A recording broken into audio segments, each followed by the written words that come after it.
je m'appelle Ghislaine Cassia.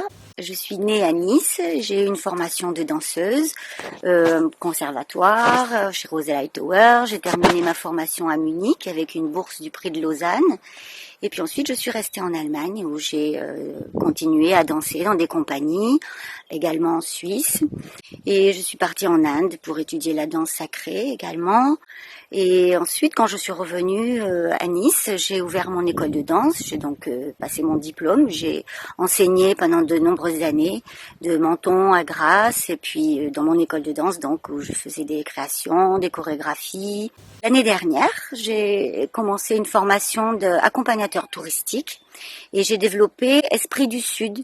C'est une façon de faire découvrir le pays, la région à ma manière, avec un peu de danse, un peu de théâtre, et puis beaucoup d'humour, beaucoup de beaucoup de joie.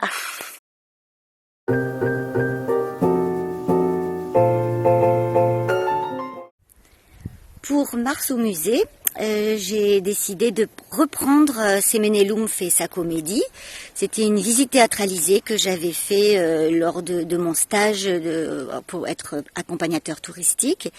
Et donc j'avais eu envie vraiment de faire revivre les ruines et de faire apparaître des divinités qui étaient très appréciées à l'époque, mais pas que. J'ai fait aussi ressurgir Vedianti, le premier habitant de la colline de Cimier, avant que les Romains n'arrivent.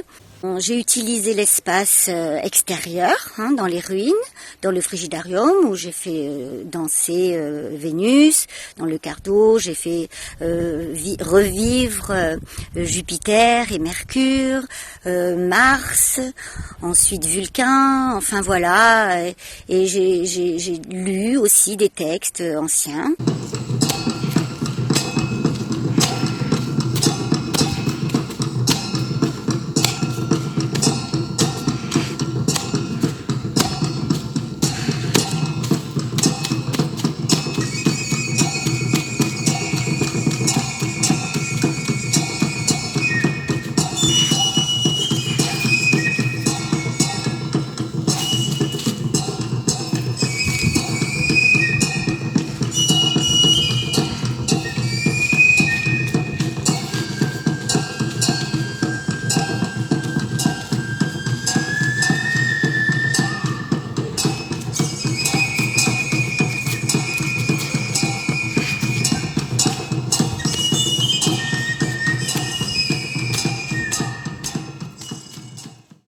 Ensuite, à l'intérieur du musée, j'ai mis en scène Neptune et le faune, qui est un symbole du musée.